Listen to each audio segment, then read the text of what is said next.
स्वच्छ बुद्धि। स्वच्छता किसी भी नए कार्य की पहली शर्त होती है। आप देखिए, हर रोज़ माँ या बहनें सबसे पहले पीने के पानी को भरने का जो मटका होता है, तो उसको सबसे पहले अच्छी तरह से साफ़ कर लेते हैं। फिर बाद में उसमें ताज़ा और साफ़ पानी भरते हैं। हर दिन सुबह-सुबह हम में से प्रत्येक यह सुनिश्चित करता है कि हमारा पेट जो है,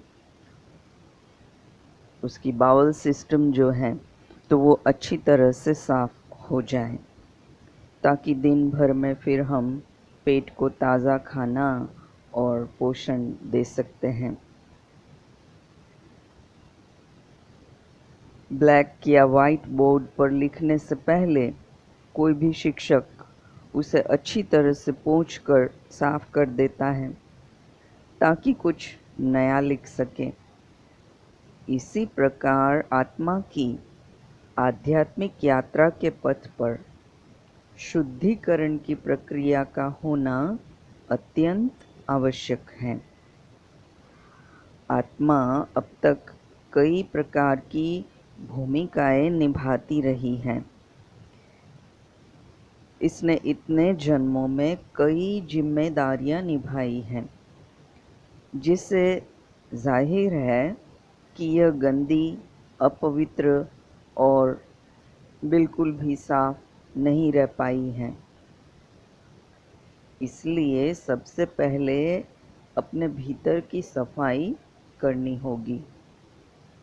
आइए विशेष रूप से हमारी चेतना यानी कॉन्शियसनेस और बुद्धि को भी शुद्ध करने के कुछ एक उपाय देखते हैं। सबसे पहली पॉइंट है, व्यक्ति को वर्तमान जीवन और पिछले जन्मों के कचरे को भी नष्ट करने या फेंकने के लिए दृढ़ संकल्प करना होगा। बहुत सारी अस्वास्थ्यकर भावनाओं, गलत कर्मों की छाप या दोषी भावनाएं यानी गिल्टी फीलिंग्स आदि को साफ करना होगा। तब जाके स्वच्छ बुद्धि बन सकती है। दूसरी पॉइंट है कि चेतना को अनावश्यक डेटा से मुक्त कर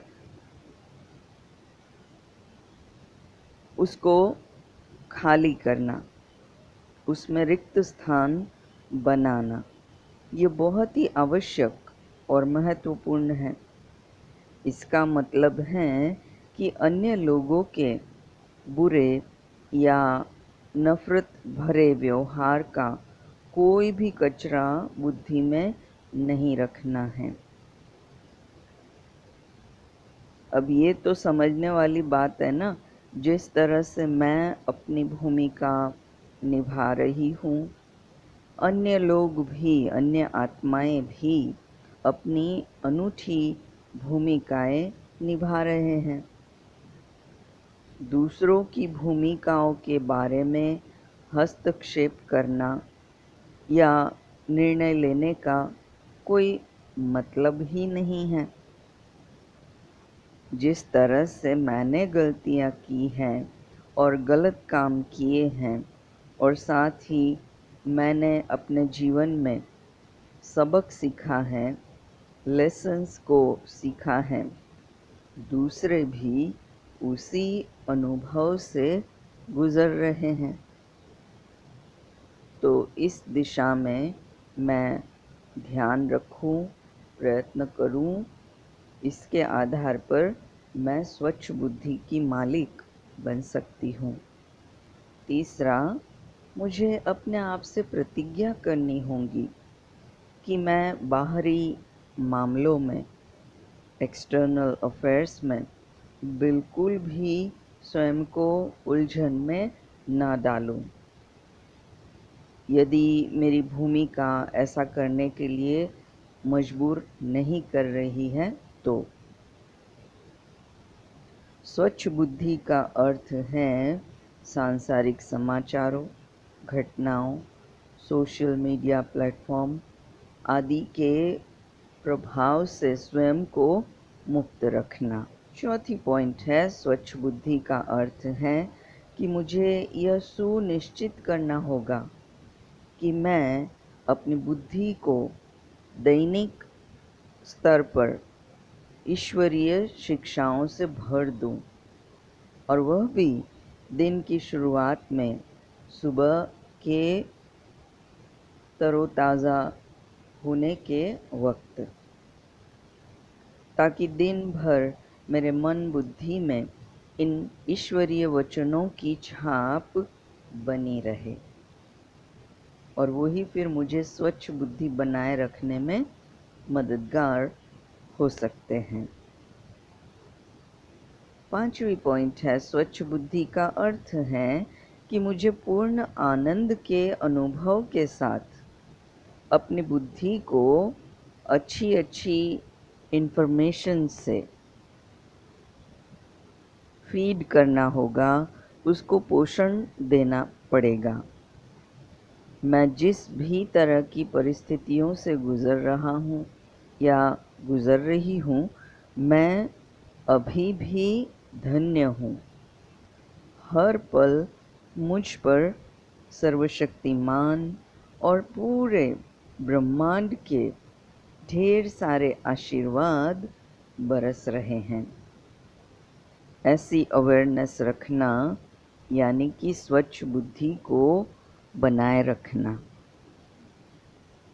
मेरे पास शरीर, मन, निर्णय लेने की बुद्धि और कर्म करने के लिए अंग हैं। मैं बोलने, सोचने, लिखने, पढ़ने, महसूस करने, दौड़ने, चलने, कूदने, नाचने, हंसने और सोने तथा जीवन का आनंद लेने में सक्षम हूँ।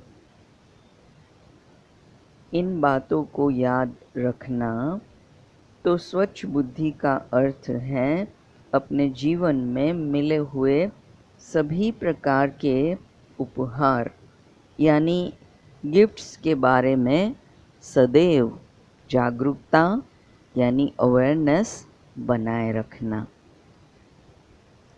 तो इन कुछ एक पॉइंट्स के आधार पर मुझे स्वयं से पूछना पड़े कि क्या मैंने ऐसी स्वच्छ बुद्धि को धारण किया है।